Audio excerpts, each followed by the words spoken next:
Srila Prabhupada ki jai.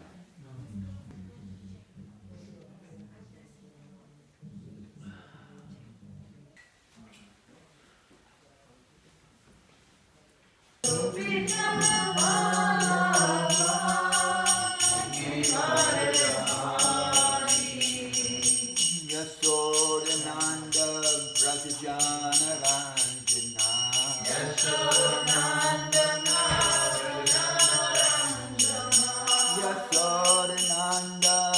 Brajajana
Saraswatim Vyasam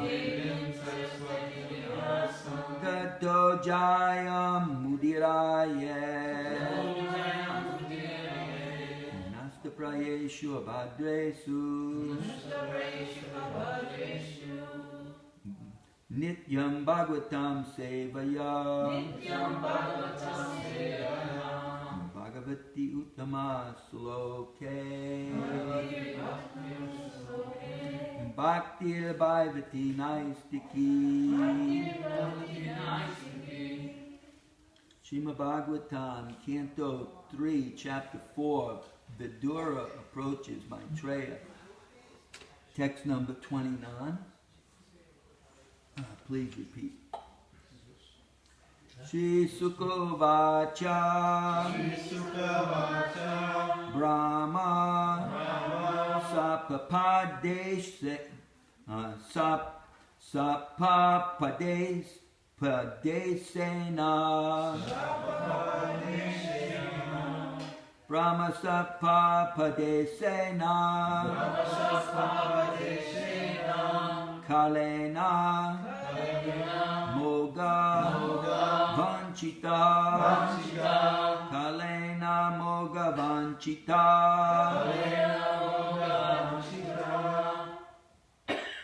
Samritya Swakulam Spritam Samritya Swakulam Spritam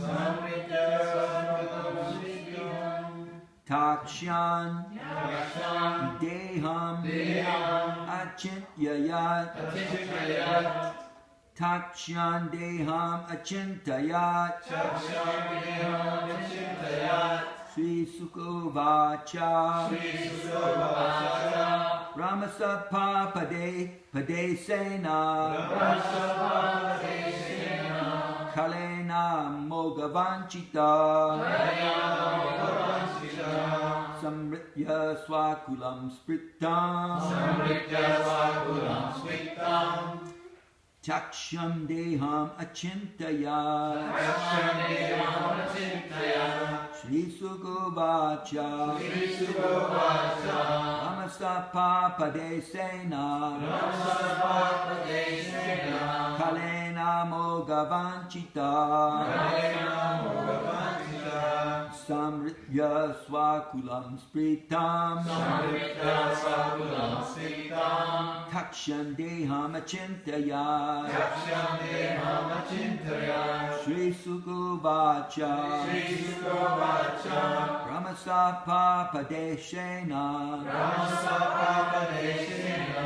Kalena Mogavanchita Samritya Swakulam Spritam Takshan Deham Achintayat Shri Sukuvacha Ramasapa Desena Ramasapa Padesena Kalena Mogavanchita Samritya Swakulam Spritam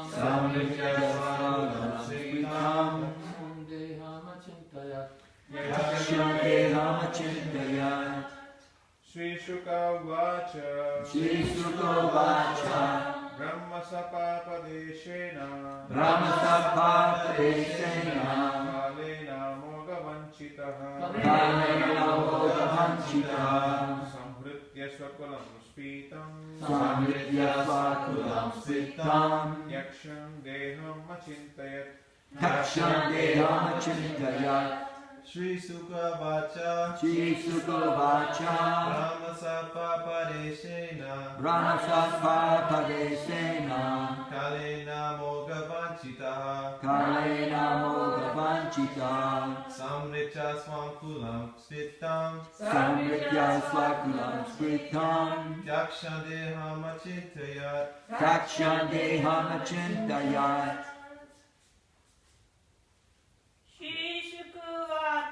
Shri Sukuvacha Ramasapa Padesena Kalena Mogavanchita Samritya Swakulam Spritam Takshan Deham Achintayat Shri Sukuvacha Brahmasapa Padeshena Kalena Mogavanchita Samritya Swakulam Spritam Takshan Deham Achintayat. Anyone else? Shri Sukuvacha Shri Sukadeva Goswami said Brahmasapa cursing by the Brahmanes, cursing by the Brahmanes, apadeshena, apadeshena, on the plea, by such a show, by such a show, kalena, kalena, by the eternal time, by the eternal time, amoga, amoga, unfailing, unfailing, vanchita, vanchita, one who so desires, one who so desires, samritya, samritya, closing, closing, swakulam, swakulam, own family, own family, spritam, sritam, excessively numerous, excessively numerous, takshan, dakshan, after giving up, after giving up, deham, deham, the universal form, the universal form, achintaya, achintaya, through himself, thought to himself, excuse me, thought to himself. Okay, translation. Sukadeva Goswami replied, "My dear king, the cursing of the Brahmanes was only a plea, but the actual fact was the supreme desire of the Lord.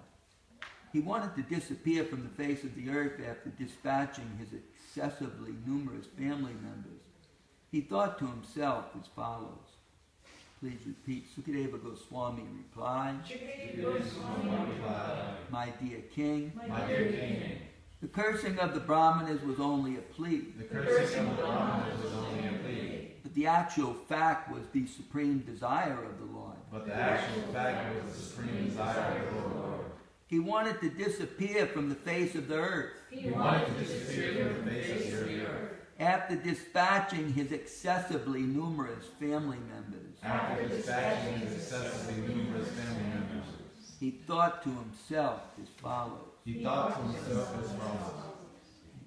This is in response to Maharaj Parikshit's question yesterday. Parikshit, not question, but inquiry. He inquired, at the end of the pastime of the Lord of the three worlds, Sri Krishna, and after the disappearance of the members of the Vrishni and Bhoja dynasties, who were the best of the great commanders? Why did Uddhava alone remain? And so that's what Krishna is thinking to himself about. So Prabhupada's purport, there's 3 paragraphs here. In this verse, the word takshan is very significant in relation to Lord Sri Krishna's leaving his body. Since he is the eternal form of existence, knowledge, and bliss, his body and his self are identical. Therefore, how is it possible that he would leave his body and then disappear from the vision of the world? This is a great controversy amongst the non-devotees, or Mayavadis, about the mysterious disappearance of the Lord and the doubts of those men with a poor fund of knowledge have been very elaborately cleared by Srila Jiva Goswami in his Krishna Sandarbha. According to Brahma Samhita, the Lord has many forms. It is stated herein that the Lord has innumerable forms. And when he appears within the vision of the living entities, his Lord Krishna actually appeared. All such forms amalgamate with him. Besides all these infallible forms, he has his universal form, is manifested before Arjuna on the battlefield of Kurukshetra. Here in this verse, the word spritam is also used, which indicates that he left his gigantic universal form called Virat Rupa, not his primal eternal form, because there's hardly any possibility of his changing his form of Satchidananda. This simple understanding is at once realized by the devotees of the Lord, that those who are non-devotees, who perform hardly any devotional service to the Lord either do not understand this simple fact or purposely raise a controversy to defeat the eternality of the transcendental body of the Lord. This is due to the defect called the cheating propensity of the imperfect living entities. I guess there's 4 paragraphs. This is the third one here. By practical experience also, it is seen. Up to the present day, the Lord's transcendental form is worshipped by devotees in different temples. And all the devotees of the Lord factually realize that the form of the deity in the temple is none different from the form of the Lord.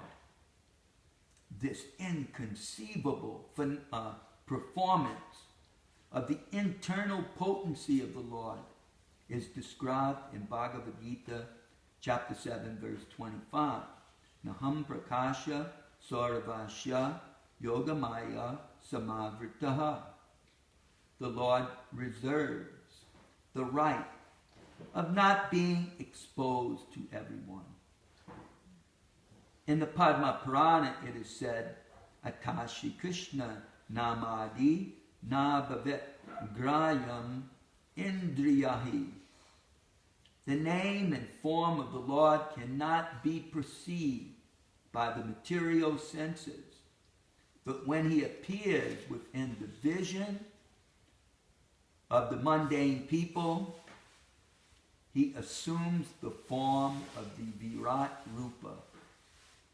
This is an additional material exhibition of form and is supported by the logic of a subject and its adjectives. In grammar, when an adjective is taken away from the subject it modifies does not change. Similarly, when the Lord quits his Virat Rupa, his eternal form does not change, although there is no material difference between himself and any one of his innumerable forms. In the 5th canto, it will be seen how the Lord is worshipped in different planets, in his different forms, even now, and how he is worshipped in different temples of this earth also. Srila Jiva Goswami, last paragraph, Srila Jiva Goswami and Srila Vishwanath Chakravarti Thakur have very elaborately explained this incident of the Lord's disappearance in their commentaries, quoting various authentic versions of Vedic literatures. We purposely do not include them all here to avoid an increase in the volume of this book. The entire matter is explained in Bhagavad Gita, is quoted above. The Lord reserves the right of not being exposed to everyone. He always keeps himself out of the vision of the non-devotees, who are devoid of love and devotion. And thus, he puts them still further away from the Lord.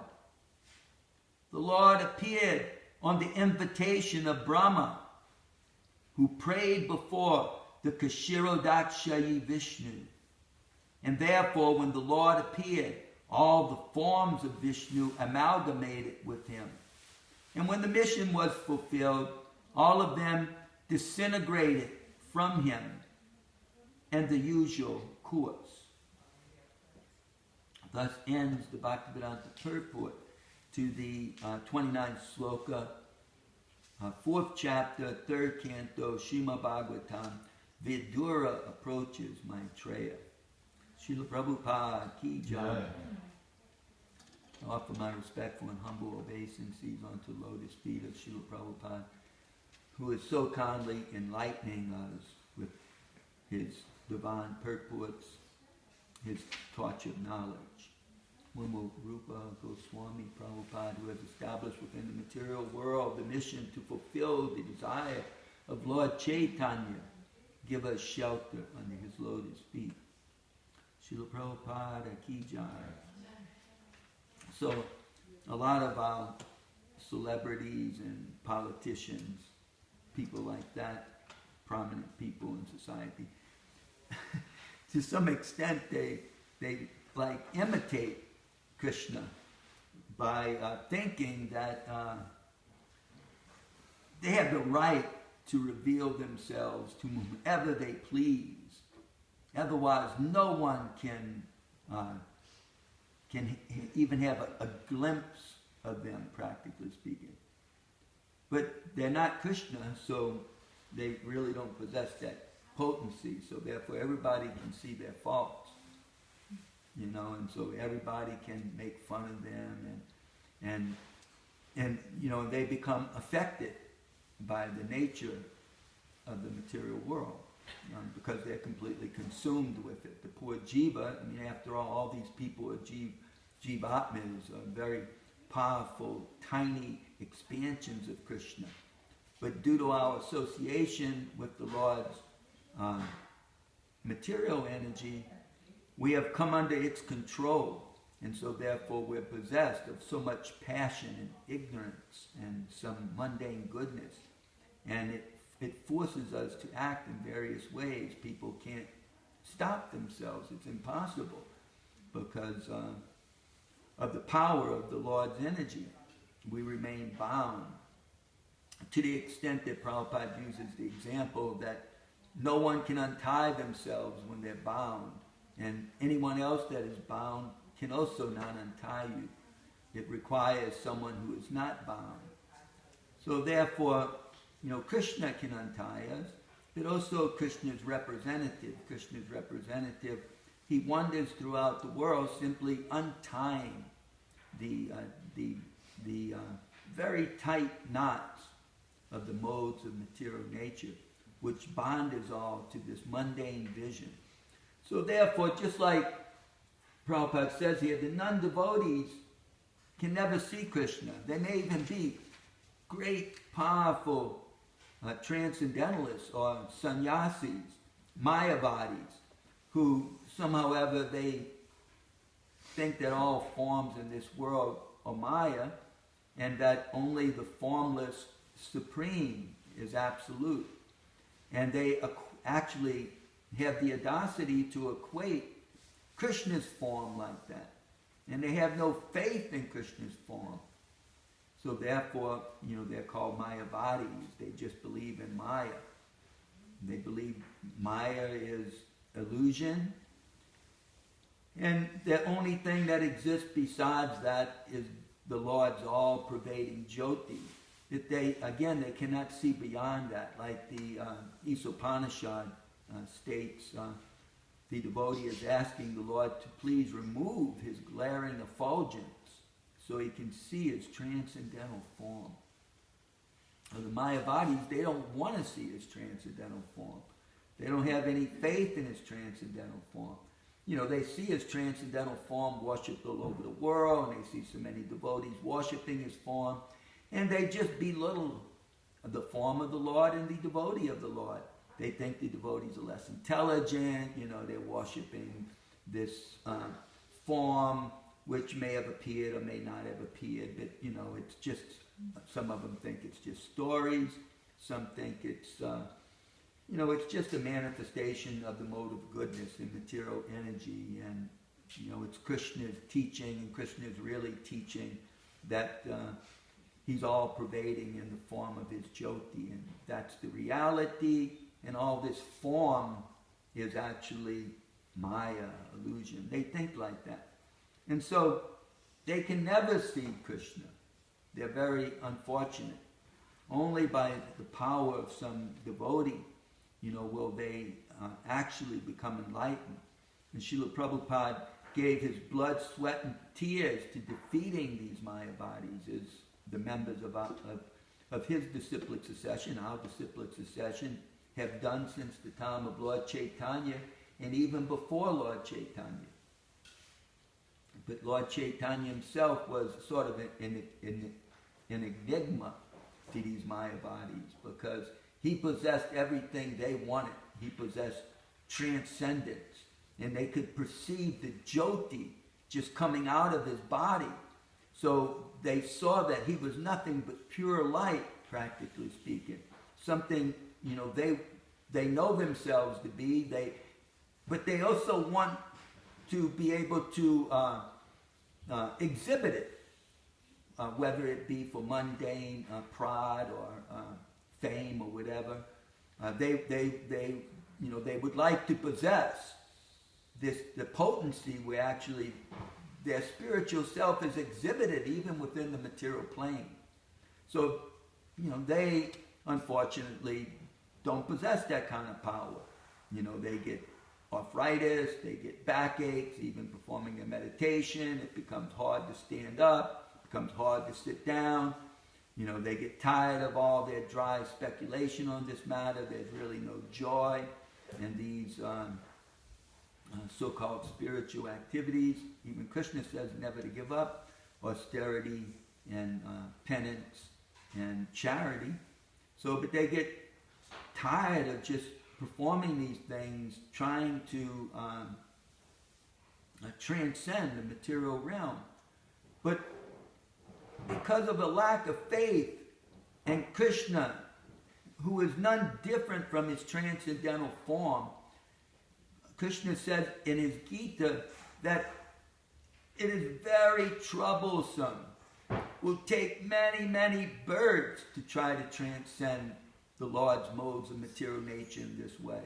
It's very difficult to get unbound from the gunas or the ropes of material nature in this way. And, if they're lucky, they'll come to the path of bhakti. But that's very difficult as long as one is being offensive. They're making fun of the devotees.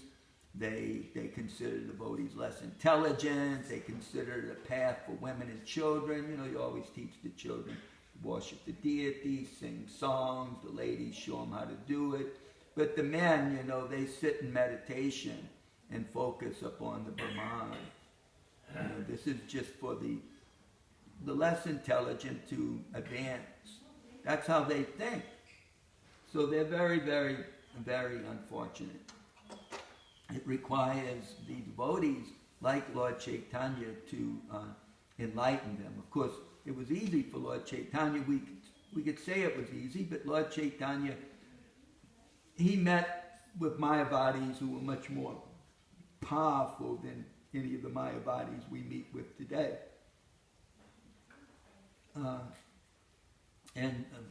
Naturally, in his divine pastime, he had such a great impression upon all of them that they all became devotees. Beginning with the most prominent Pandit of Jagannath Puri to the most prominent Pandit in Varanasi.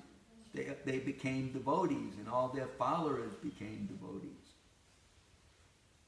So similarly, Srila Prabhupada converted many Western, atheists, Sunyavadi people who believe in nothingness.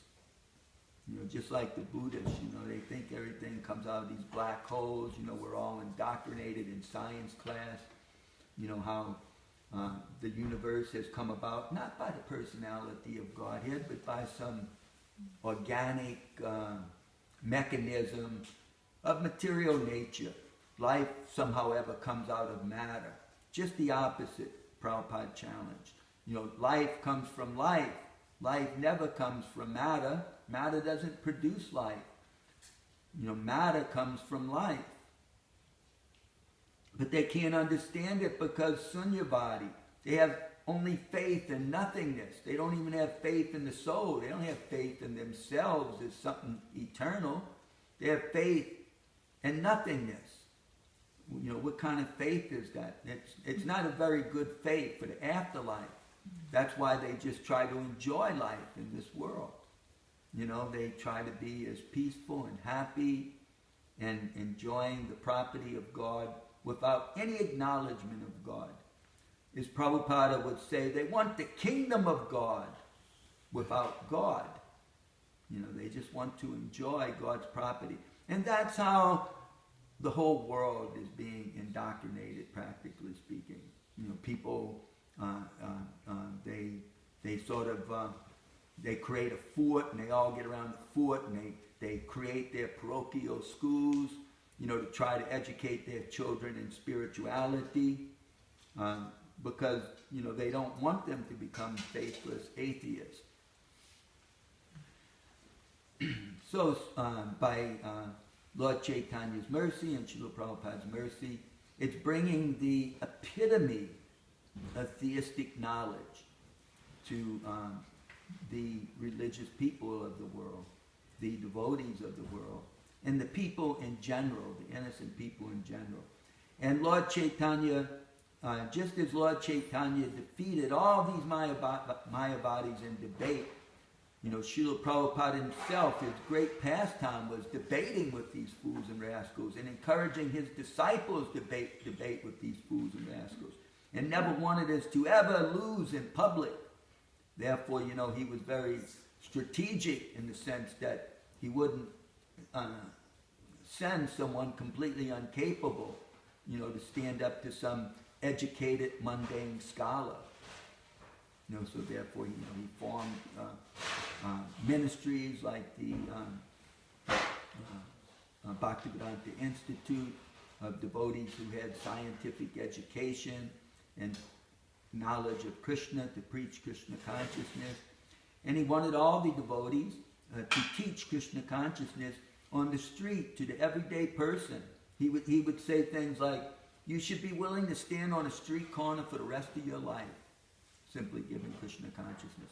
And even little kids can go out and teach people about Krishna. Here, sir, take this book. It's about the Supreme Personality of Godhead. The Supreme Personality of Godhead. Who is the personality of Godhead? Well, Krishna is the personality of Godhead. Otherwise, in all their religious classes, they can never define the personality of Godhead except in impersonal terms or in very generic terms like God is great, you know, God is all-pervading, God is omniscient, you know. But who is God? You know, who is the Father? You know, is he just Jesus? Did Jesus possess all wealth? All fame? We could say he possesses a lot of fame today. But did he possess all strength? Maybe he possesses the strength of freeing people from sin. That is a very great spiritual power. But he certainly didn't exhibit all material strength. Whereas we see Krishna exhibited material and spiritual strength. Just hearing Krishna's pastimes frees people from sin. You know, they don't have to do a faith seminar or, you know, what would you call that, where people walk up the stage and get saved. You know, you doesn't have to be a big exhibition of surrender. You know, one can simply hear the pastimes of the Lord in print, black and white, in the privacy of their home, and become free from sin by the power of Krishna. Because after all, Krishna is the Father and Jesus is the Son. You know, how Jesus became God is another thing. But even if he became God, you know, what is his pastime? Is it only on earth here, saving the Hebrews and the Gentiles?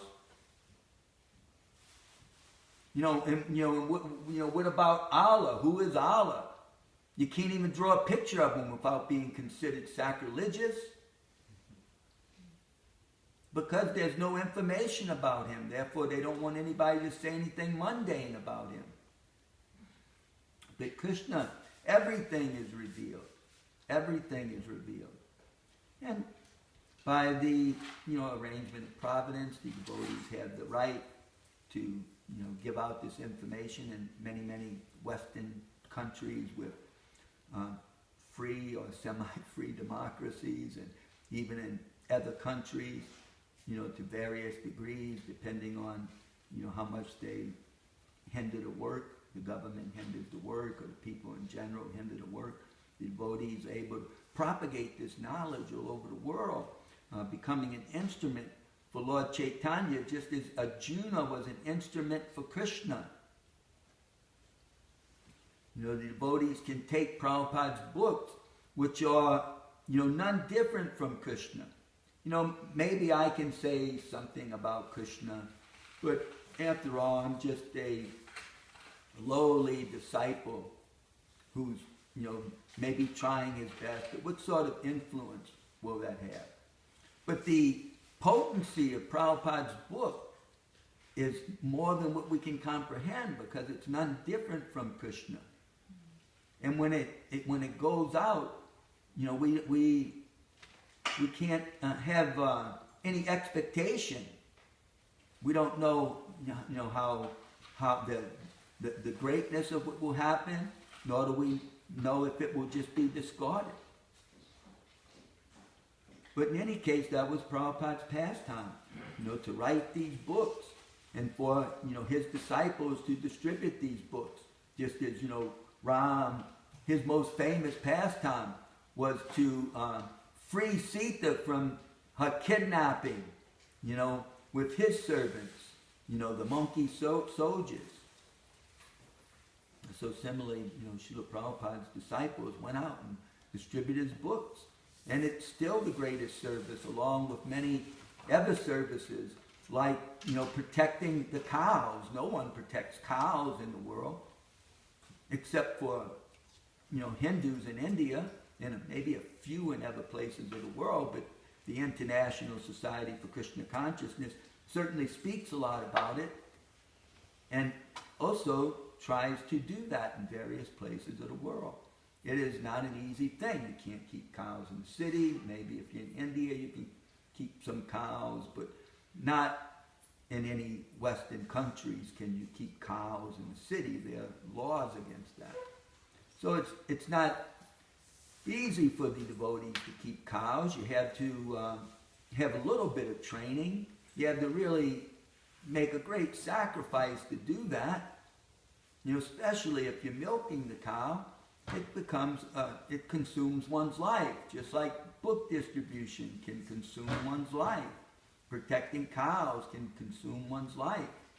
But to speak of growing food, you know, you don't have time for anything else because you're growing food for Krishna. But that is considered the most noble occupation within the Varna and Ashram, to go out and plant within the earth and to harvest that and to offer it to Krishna.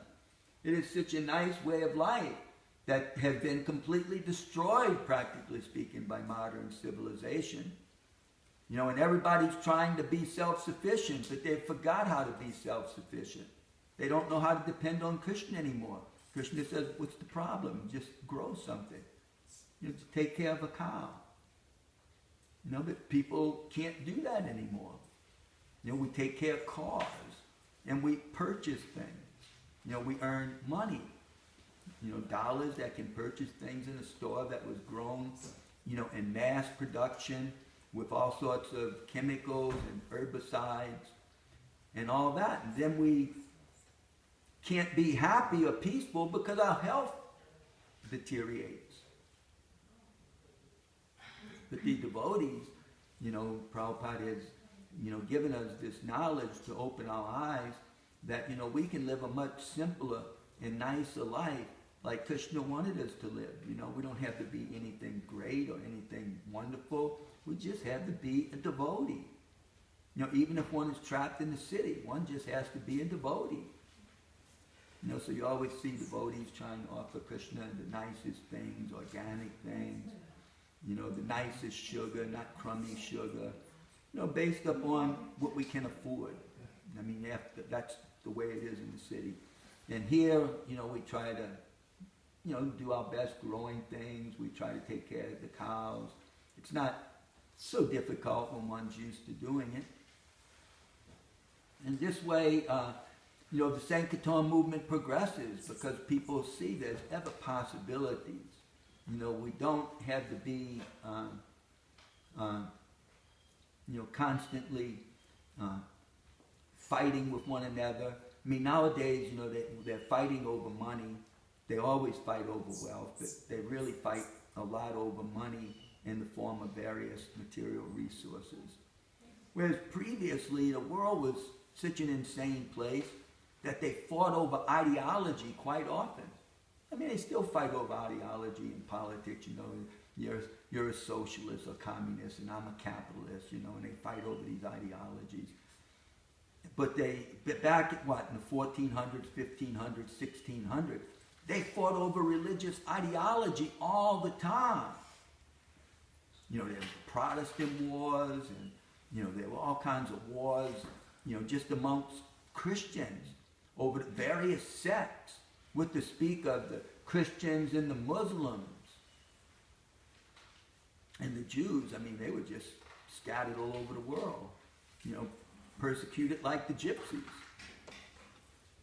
So, you know, this is the nature of the material world. You know, it's a place where everybody's trying to be supreme.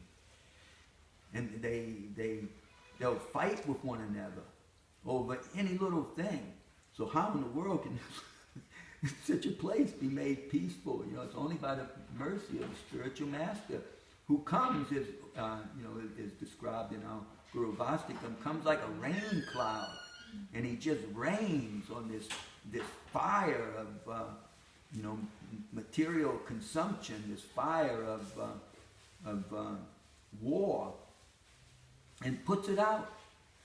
So it may take some time, of course, but the devotees will keep trying, and, you know, we'll do our best to set a good example wherever we live, and this way, you know, encourage people in the world to just become devotees. That's all that's required. You know, people don't have to give up their faith, they don't have to change their religion, you know, they don't have to shave their hair, you know, they can keep their occupation, you know, they can be old and retired, or they can be young and married, whatever it be, you know, they just have to become devotees. And so that is a great feat, to actually help someone to become a devotee, ourselves to become devotees. You know, it takes a lot of devotion. You know, we have something a person has to do on a regular basis, a daily basis. And it can be a lifetime of work. This is, devotees always spend a lifetime being a devotee. You know, we constantly are hearing the Bhagavad Gita, you know, we're constantly hearing Srimad Bhagavatam, we're constantly trying to do something for Krishna, we're constantly trying to offer Krishna the fruits of whatever, you know, we possess, whatever we have, you know, we want to give to Krishna, just like, you know, Uddhava came out of the Yadu dynasty. He was a great Kshatriya. Oh, I'm going way too long. We stopped at 10 after 8. It's already 10 minutes past that. So whatever we are, we have to also be Krishna's devotee. And we'll conclude on that note. Hare Krishna. Any comment or question before we depart? Well, my wife Purnamasi and I are just so grateful to Lord Krishna for allowing us to be able to visit his beautiful temple and associate with his wonderful devotees here. Thank you so much for your hospitality, and please keep up your good work here. It's very nice. Thank you. I'd like to, Mike. Come and get some of Krishna's cow's milk. Absolutely. No, they have to go back to